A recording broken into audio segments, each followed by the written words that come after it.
Ever notice how the people grinding 80-hour weeks aren't the ones buying private jets? Your friends out here playing checkers while the real players are setting up chessboards. Picture yourself on your deathbed, calculator in hand, adding up all those overtime hours. What's the number worth if you spent your whole life chasing it?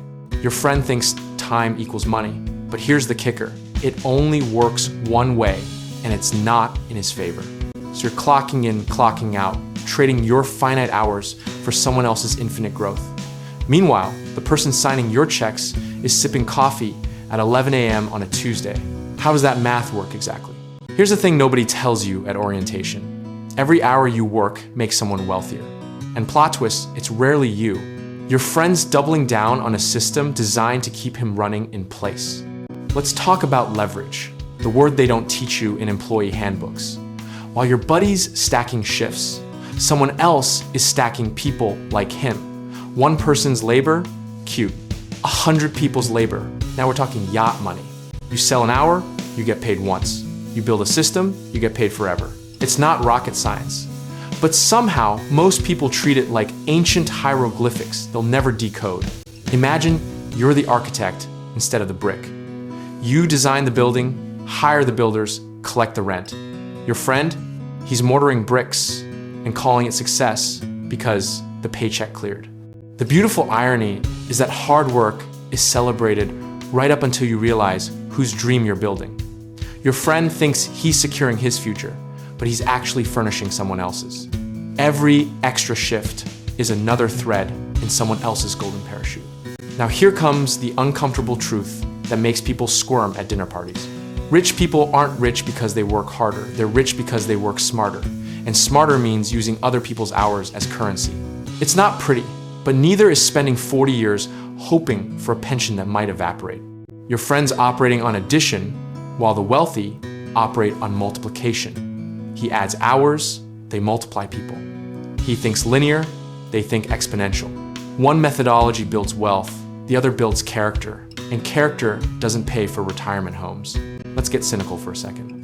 The entire employment system is genius psychological engineering.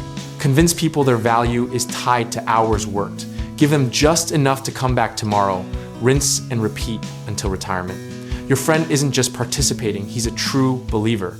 But wait, there's a twist that makes this whole thing even more absurd. The same people telling your friend to work harder, show up earlier, stay later, they're the ones leaving at 3 p.m. because their investments are making money while they nap. The rulebook has different pages for different players.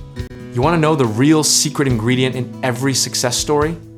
Other people's labor, packaged as opportunity. Every empire, every fortune, every success tale involves someone figuring out how to bottle human effort and sell it at markup. Think about it like this. Your friend's the engine, someone else owns the car.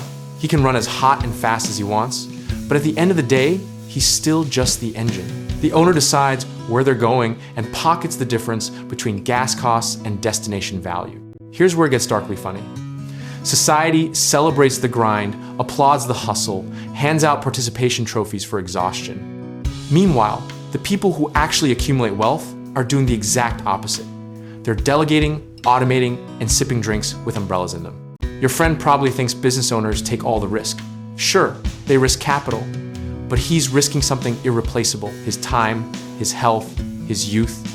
You can make back money, but nobody's figured out how to make back decades yet. The math is simple, but the psychology is complicated. Would you rather own 100% of your minimum wage or 1% of $1 million operation? Most people choose the former because it feels safer, more concrete, more real. That's exactly why most people stay most people. Picture the boardroom where decisions about your friend's pay rate get made. They're calculating the minimum they can offer while keeping turnover manageable. It's not personal, it's spreadsheets. He's a line item, not a human being with dreams of financial security.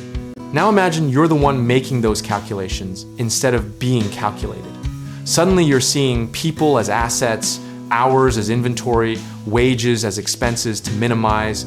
It's cold, it's calculating, and it's exactly how you escape the trap your friend's sprinting deeper into. But here's the question that should keep everyone up at night. Is it better to be the businessman or the employee? Better for your bank account? Absolutely. Better for your conscience? Well, that depends on how much sleep you need. The system perpetuates itself through a beautiful lie that hard work alone determines success.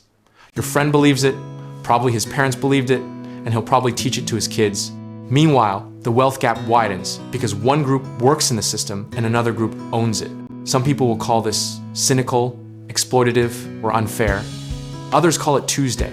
The machine runs whether you're operating it or powering it. The only question is which side of the equation you want to land on. Here's the kicker that makes this whole thing almost poetic. Your friend thinks you're lazy or risky for wanting to build instead of work. The businessman thinks your friend's trapped, but admires his work ethic enough to profit from it. Everyone's right, everyone's wrong, and the machine keeps humming. So what's changed and what hasn't? People are still trading hours for dollars, still believing the next promotion will fix everything, still thinking their employer cares about anything beyond quarterly earnings. The packaging gets prettier, but the product stays the same. That's the game behind the curtain. Some people rent their time, others rent people's time. Your friend's a tenant in someone else's wealth-building strategy. The question isn't whether the system's fair, it's whether you're gonna work for it or make it work for you. And just when you think you've got it figured out, remember, this tomorrow's version might be even stranger, but the fundamental truth remains unchanged. Time is the only currency you can't print more of, so whoever controls how it's spent controls everything else. Choose your position wisely.